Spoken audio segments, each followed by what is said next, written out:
You were never supposed to know this.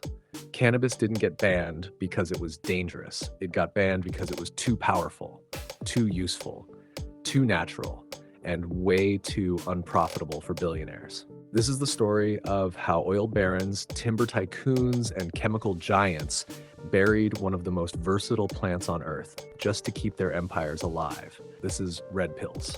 And today, we're pulling back the curtain on the cannabis cover-up. Hemp, the super plant they had to kill. Hemp was a hero. Paper, textiles, food, fuel, medicine, even building material.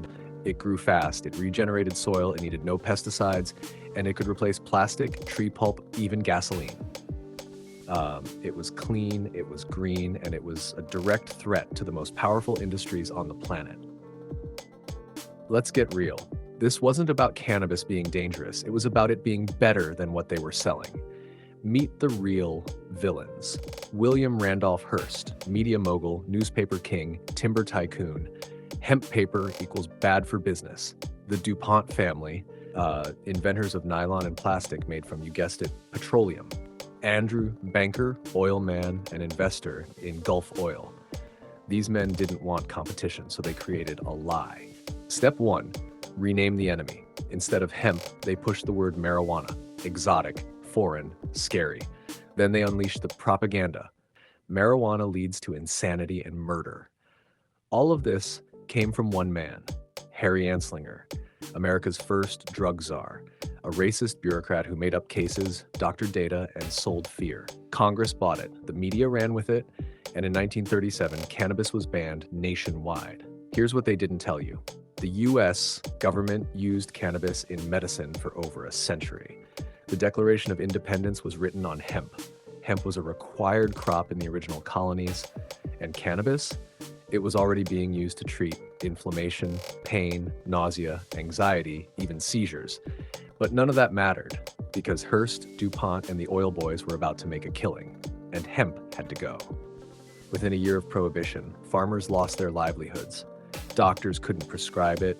Indigenous and folk healers were labeled criminals, and black and brown communities targeted, jailed, destroyed. Meanwhile, DuPont's nylon replaced hemp textiles, Hearst's paper mills printed the headlines, oil companies ramped up plastic production. The plant wasn't the threat, the plant was the solution. But it didn't stop at America.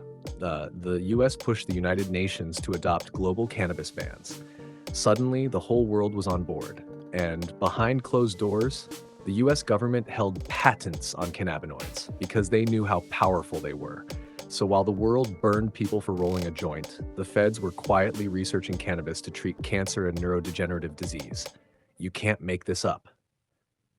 Now, nearly a century later, the truth is leaking out. Hemp is legal again. Cannabis is saving lives. CBD and THC are being studied for real healing. Millions are demanding expungements and reparations. But the damage is still here. Mass incarceration, medical suppression, generational fear and ignorance, all because a few rich men didn't want to compete with a plant. They didn't ban cannabis because it was dangerous. They banned it because it was disruptive. It threatened the paper industry, it threatened oil, it threatened pharmaceuticals, it threatened control, and so they used fear, racism, and government power to erase it from memory. But not anymore. This is Red Pills. And if this episode opened your eyes, imagine what else they buried. I'm Rocky Smith. And this is Rock Solid TV.